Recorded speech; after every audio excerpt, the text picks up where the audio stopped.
Hello,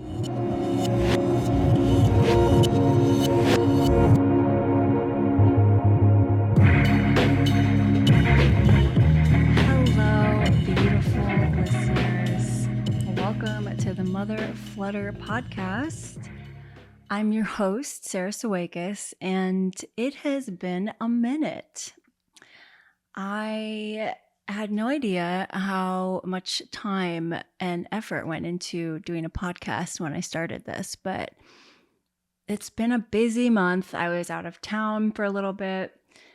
I was looking for a place to live, which took a lot of time, and I signed a new lease, and now I'm packing up my entire apartment and moving next week. So super excited because I'm going to have an actual room dedicated to a podcast studio, and I'm going to have a yard again, which I really, really, really miss. I really miss having, my hands in the dirt and planting things. And anyways, hoping to do more of like a consistent schedule in the new year. So we are keeping on, and we're going to keep going and keep growing. So that's kind of what's been going on with me.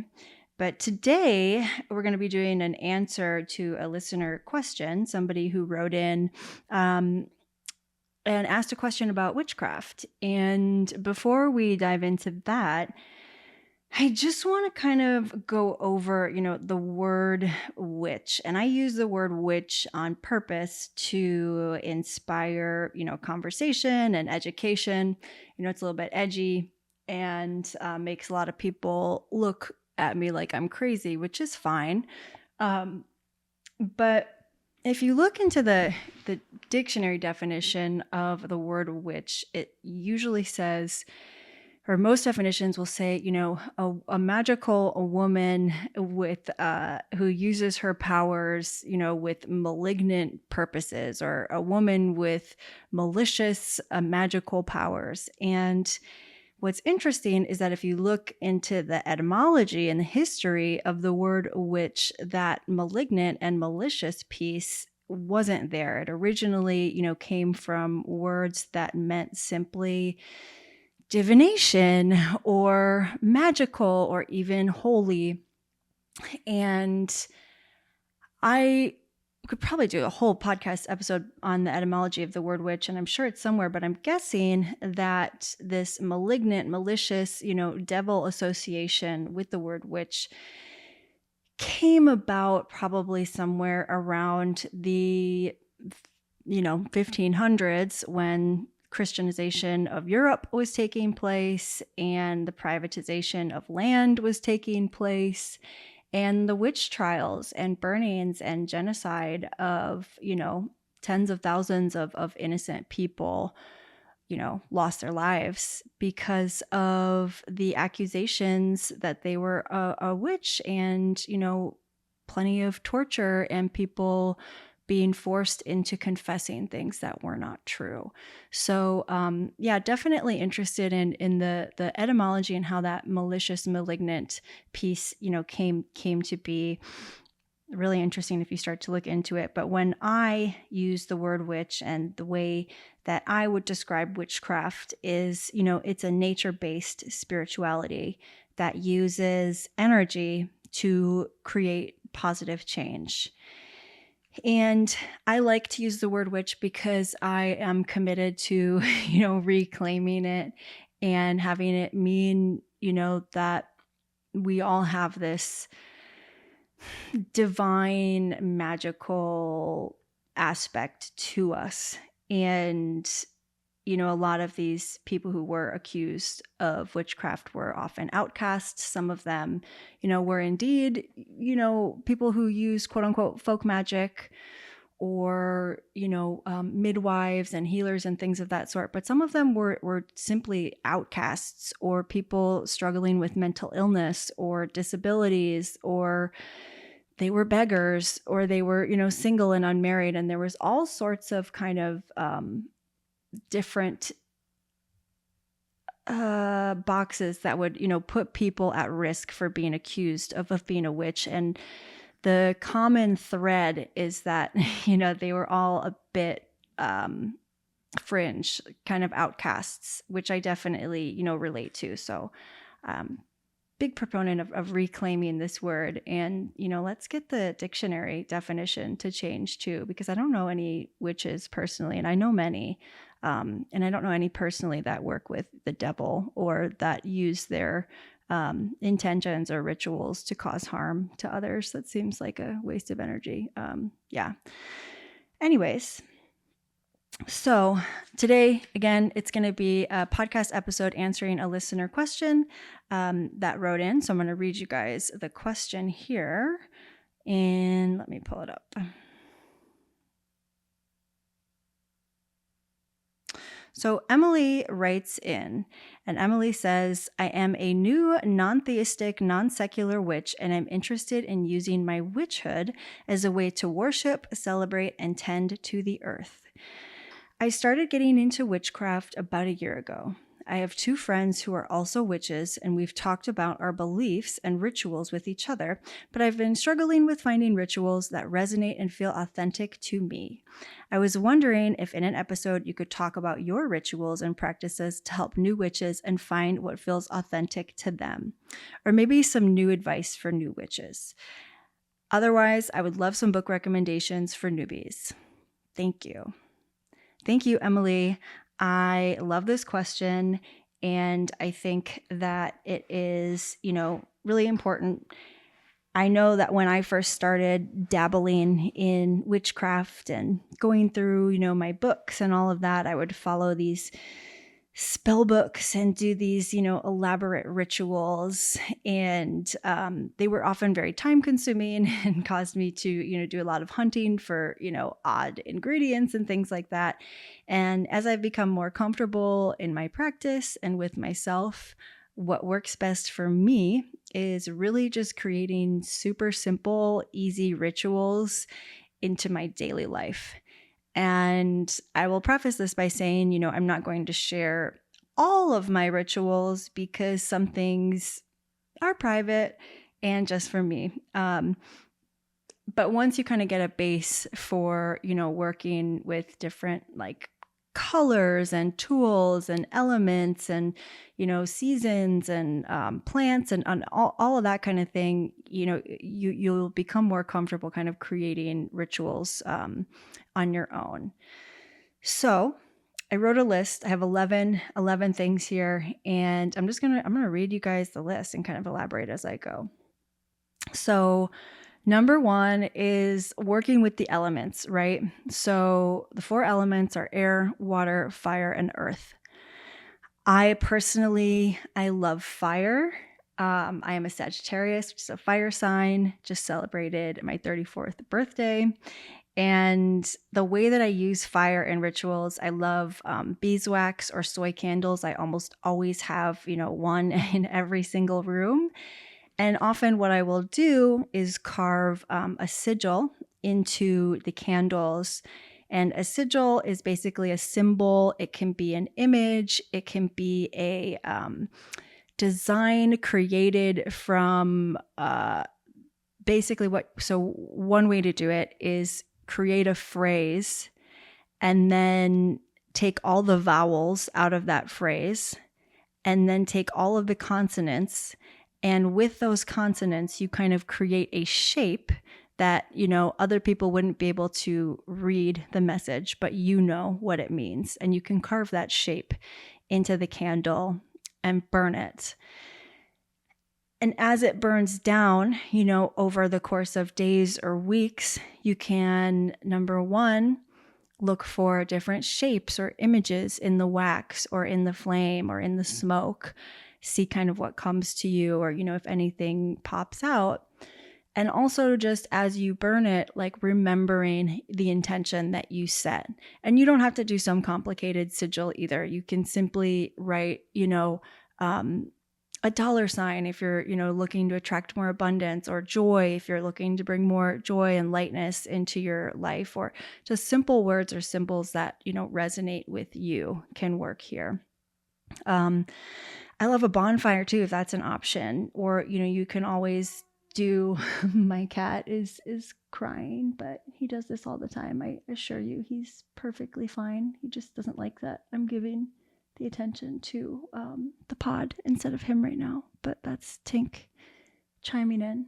Um, Anyways, yes, so fire can be really powerful. You can, write down something you're letting go of and on a piece of paper and then burn that as a way to symbolize, okay, we are getting rid of this energy in our lives. Another thing that I do is working with water. So water is part of nature, and even though, it's in my home, what I'll do is I will take an Epsom salt bath every night, like super hot. And water and salt are both known to purify. So I like to picture just all the bullshit from the day, anything that is, taking up too much space in my mind, just washing off my body and then just swirling down the drain when I am done. Working with earth can be, houseplants where you maybe get a houseplant or you start one from a cutting and you grow it along with your intention. So, say you're growing your business and you have this plant that you are wanting to grow symbolically alongside that to represent the changes. And as you nurture that, you're nurturing what it is you're trying to grow in your own life as well. Whether that's your bank balance or self-love or, whatever it is, you can grow it alongside your plants. You can also bury intentions in the soil or, include crystals in the top of your plants that mean something to you and symbolize something. And again, as you care for that plant and watch it grow, think about those intentions kind of manifesting along with that growth.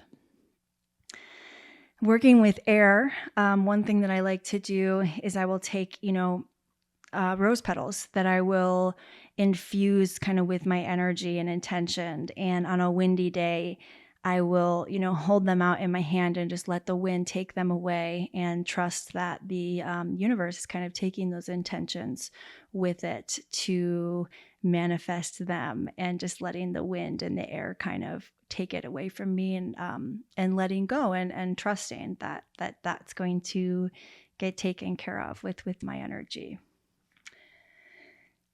So number 2 is daily meditation.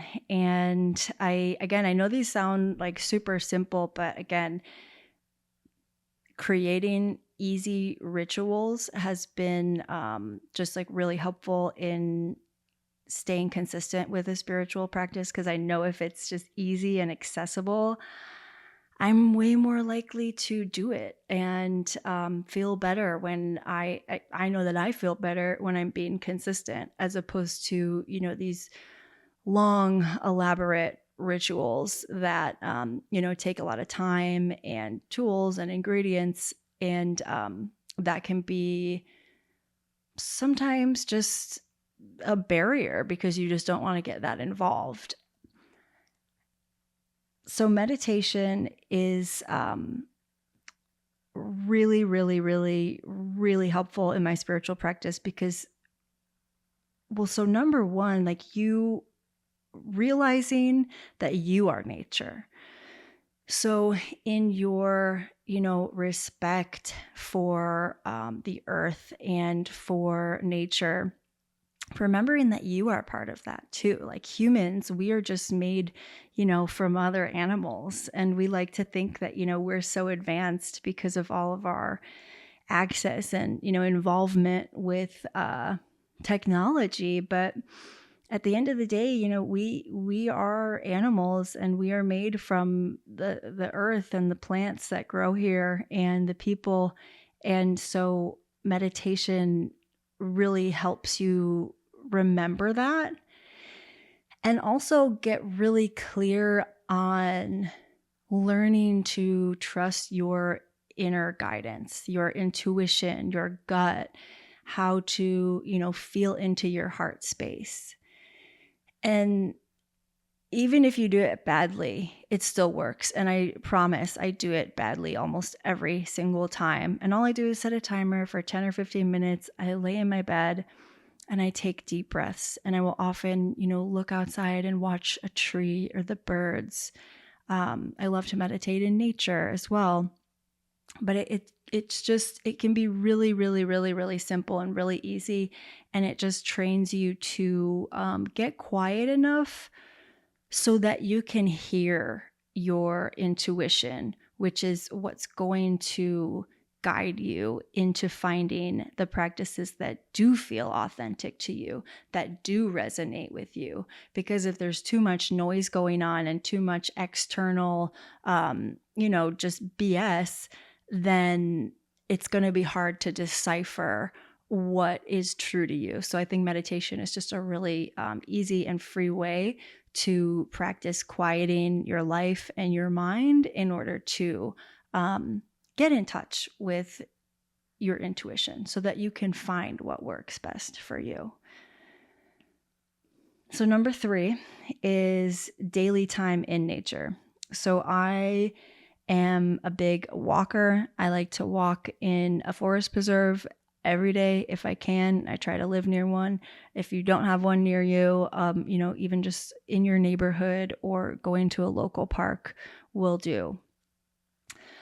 You can also do grounding, either, instead of or in, addition to, which is basically just putting your bare feet on the earth outside. It can be sand, it can be the grass, it can be dirt.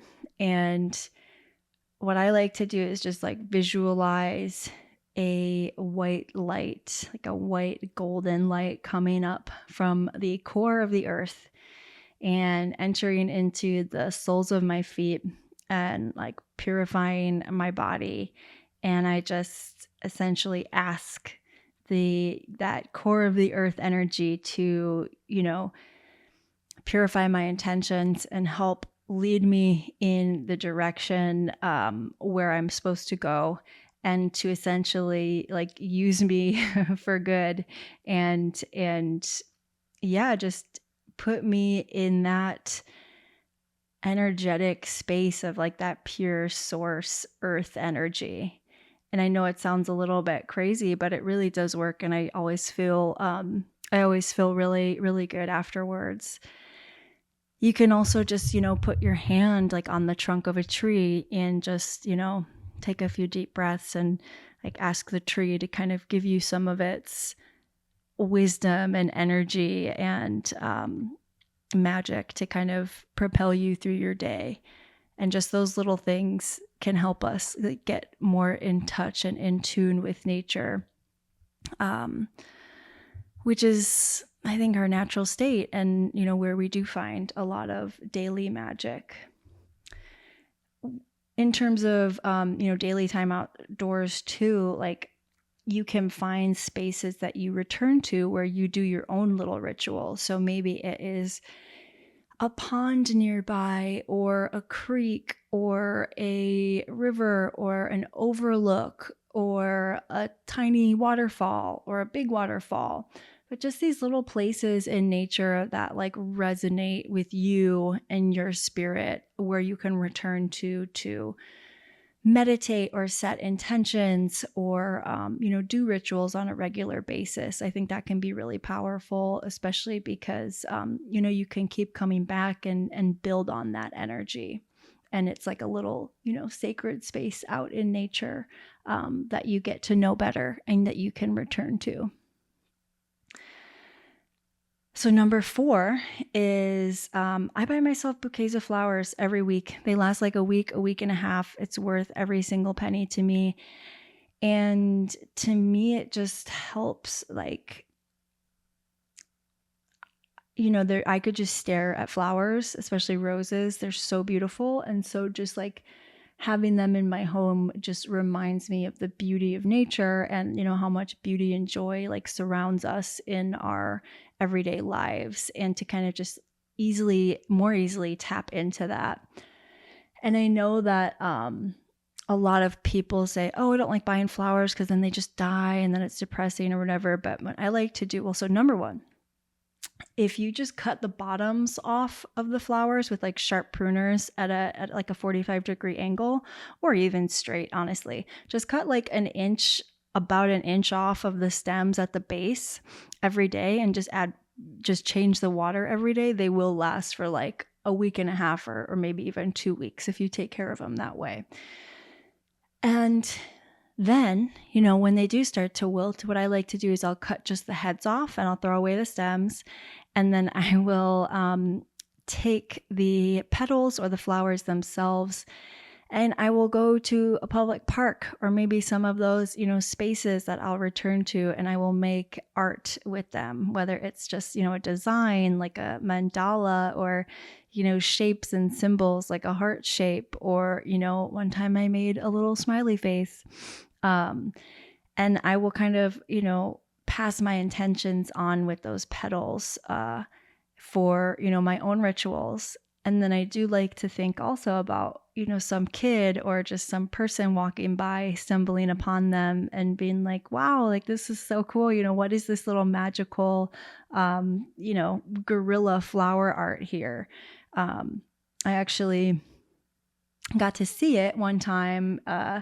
This past summer, I went to Galveston, Texas with a couple of friends, and I had brought a bunch of flowers from a bouquet I had that was wilting. And we put them in, there was like this boardwalk leading down to the beach, and we put them on the boardwalk, just this like, rainbow colored array of different flowers. And then went, and kind of like, not hid, but we were, 50 feet away, and just like watching people discover them, and, getting so happy and just like, oh my God, what happened? Did somebody propose? Like, this is so beautiful. And it was just really cool to see that like joy passed on. So I think that, then the bouquet and the joy you feel from having it, like, it's not just you experiencing it, you get to kind of like pass it on to other people and not just throw them in the garbage. Another way to bring nature in the home, so number 5 is just, bringing more nature in the home. So you can do that with bouquets of flowers, houseplants, using wood in your decor, statues of animals, artwork that portrays nature, that means something to you, dried flowers, crystals. There's a lot of different ways to bring nature into your home. So when the weather is, super shitty, or just, if you spend a lot of time at home, it's nice to have it there to remind you to tap into that energy. Number 6 is create an altar. So I have an altar in my living room, and you can decorate this with, objects that you find out in the, in nature, fresh or dried flowers, shells, leaves, bones, images, and just like having it be a practice to keep it clean and, refresh.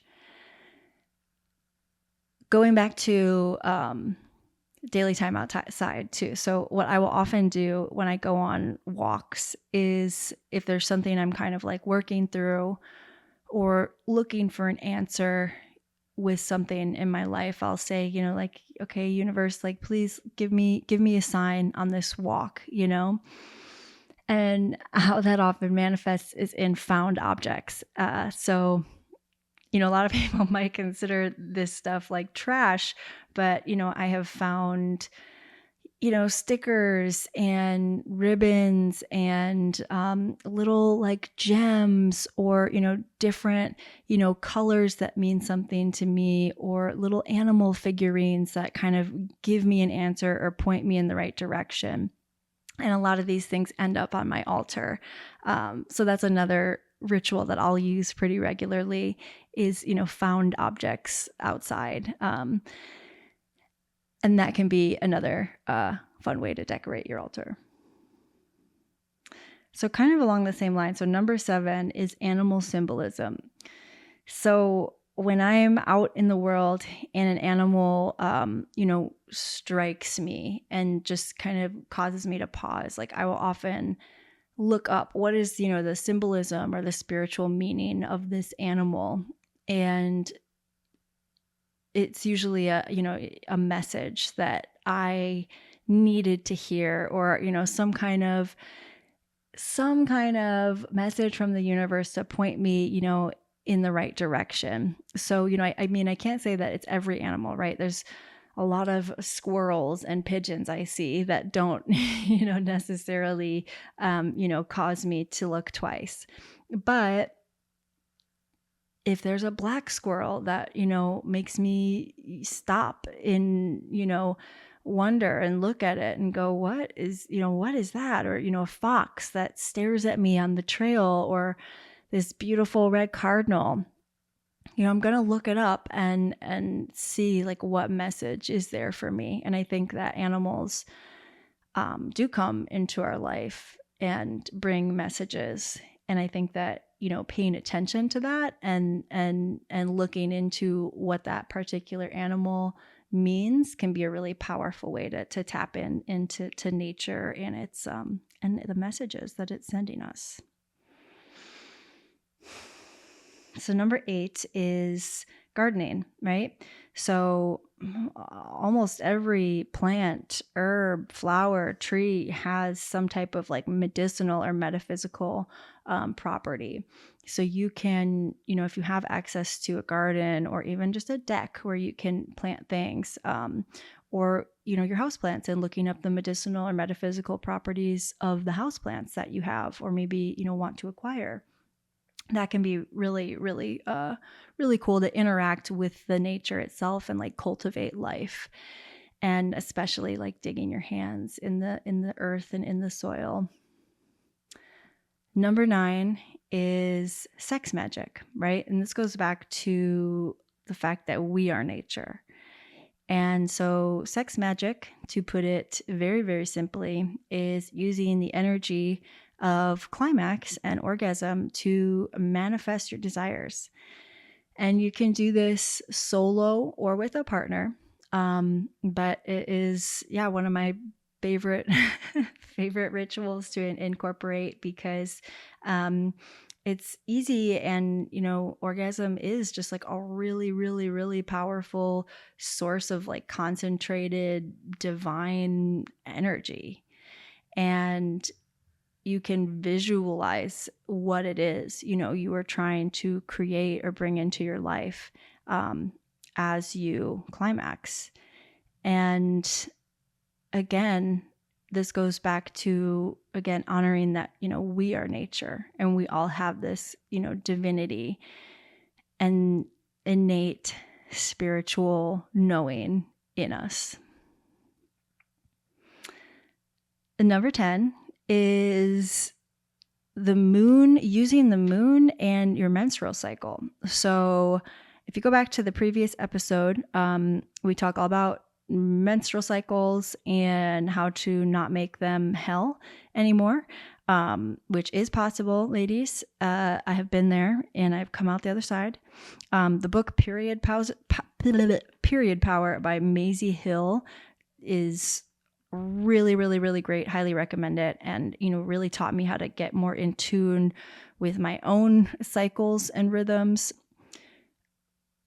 For instance, honoring those periods of rest and when I need to like retreat from the world, as well as honoring and planning my life around when it's, time to create and I'm feeling more social and more, bubbly, when it's time to do something new, and when I'm in, full bloom energetically.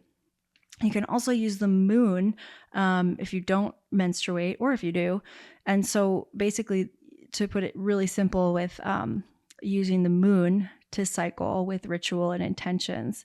So new moons are all about like fresh starts. So when we go from a new moon to a full moon, that period is waxing, right? It's growing. So you focus during that period on what do you want to grow? Like, what do you want more of? What do you want to expand in your life? Whereas full moons are all about like culmination, And then the waning phase after the full moon, when it gets smaller and goes back into the new moon, that's the time when you want to focus on, like, what do you want to get rid of? What are you energetically ready to let go of during that period, and kind of syncing those things up with the cycles of the moon. And number 11 is embodiment and learning to become embodied. And what I mean by this is, learning to breathe into your body and like feel the physical sensations of feelings, instead of just what you think about the feelings and like intellectualizing them. What does anger feel like in your body? Like, where is it physically, and what is the sensation? Is it like heat in your chest? Is it knots in your stomach? Is it fire in your throat? Like, where is it? What does it feel like? And learning to decipher, what does love feel like in your body? What do you feel, if there's a person that you meet and your gut says this person's not safe, like, what does that feel like in your body? Also, if you go to see, a house, or you interview for a job and your whole body says like, yes, this feels right, what does that feel like in your body? And I think our culture is just so focused on being in our heads and, intellectualizing everything, which I'm still guilty of, but was much more guilty of previously. And going back to meditation, the simple act of learning how to breathe, deeply and regularly, and feel instead of think, has just been absolutely life-changing. And I think that, learning to be embodied and to feel what it feels like to be in your body is the way that you can get to learning to more easily trust your intuition and, your own innate magic.